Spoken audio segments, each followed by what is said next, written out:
Welcome back to the channel, everyone. My name is Steve Natto. Today is Saturday, December 19th, the official release date of the Jordan 13 Hyper Royal. This is actually my second upload of the day. I just got back from the store earlier this morning picking up this pair as well as today's other release, the Yeezy 350 V2 Sand Taupe. So be sure to hit that subscribe button to keep it locked to the channel for all of my release day reviews. But this sneaker right here, I think, was the underrated release of the day. This is a really nice Jordan 13 coming in at this black and Hyper Royal colorway. So we'll take a deep dive into the sneaker, take a look at it both up close as well as on feet, and get you everything you need to know about the Hyper Royal 13s. But if you have any other additional questions along the way, feel free to leave those in the comments down below and I will help you get those answered.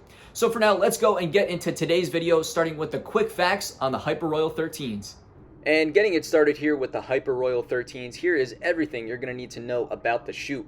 First off, with the sizing and the fit, I do recommend going true to size in this shoe. All Jordan 13s to me seem to fit true to size, so I would recommend going with your typical Nike or Jordan sizing here. In terms of the comfort, it's really just all right out of the box. They are going to get better over time as you wear them in. And finally, in terms of the pricing, this did come out this morning for a retail price of $190, but is currently reselling on the secondary market for around $240, $250. I believe they've pretty much sold out everywhere, but they might still be available in some stores or online. As for what you get with the shoes, we can check out the box first. This is going to be a classic Jordan retro box. We've seen this on other 13s, Jordan 14s as well, with the red Jumpman on top. And then for the shoes themselves, it is a black and Hyper Royal sneaker. So those are the two main colors you're going to see on the shoe. This pair is 3M reflective for the upper in classic Jordan 13 fashion, something that's really nice to see. The tongue is a really nice nubuck material. There is a bunch of suede on the shoe for the Hyper Royal hits, and the suede even continues onto the midsole. I've always thought that's a cool thing to see on Jordan 13s, seeing an actual suede midsole rather than another material. You of course have the holographic hit on the back as well as on the outsole. For the rest of the outsole, it is primarily white, actually, with the Hyper Royal and black sprinkled throughout. Otherwise, the rest of the shoe looks really clean. We can take another look at the 3M reflective hits for the upper. As for the size tag behind the tongue, we can check that out as well to get the numbers and information. And the inner lining as well as the insole is all black with a blue Jumpman printed on top. I think the only other thing to mention here is the leather on the toe box. Otherwise, the shoe is pretty nice. It's a pretty clean and simple colorway. The blue really pops on the sneaker, and if you're into this Hyper Royal colorway, it's going to look really nice. You can style it with a lot of different things as well, and the dark colors definitely go nice with the winter weather that we're getting now.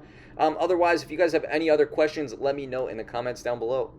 So to wrap this up here, we've just taken a look at the Jordan 13 Hyper Royal, and it does look really, really nice in hand. I do think this was the underrated shoe of the day. A lot of people seem to have slept on this or just passed on it, and that's, perfectly fine. There's so many different shoes coming out recently that there's a lot to pick from, and I think these went a little under the radar, but just objectively, this is a very, very nice sneaker. So I do have two final things I want to mention that I think are worthwhile to know about this shoe before we break down my final rating and opinion on a scale out of 10. So first off here is, of course, this is that Hyper Royal colorway. And Nike likes to do a lot of different shoes with similar colors across kind of a few months or a year span.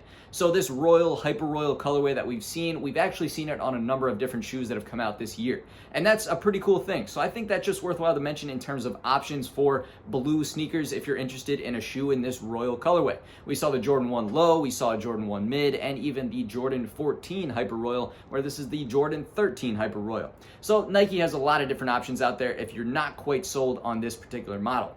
But now the last thing I want to mention is a comparison between the Jordan 14 Hyper Royal and this one, the Jordan 13 Hyper Royal. Since they're very close Jordan retros and both similar colorways, the 14 is a lot more white than this one is. This one is a black and blue where the 14 is white and blue. And I think I personally like the 14 just a little bit better. Both are really, really good shoes and actually fairly priced in the market at this point, even though they are both sold out. This one might still be available at some retailers, but appear to have sold out, pretty completely today. But let me know what you guys think. Do you like the 13 or the 14 better in the Hyper Royal colorways from this year? But to break this down for my final rating and opinion on a scale out of 10, this is just a really well done, really nice shoe. So I'm going to go a 9 out of 10. I'm very happy with it and think it's just a solid shoe all around.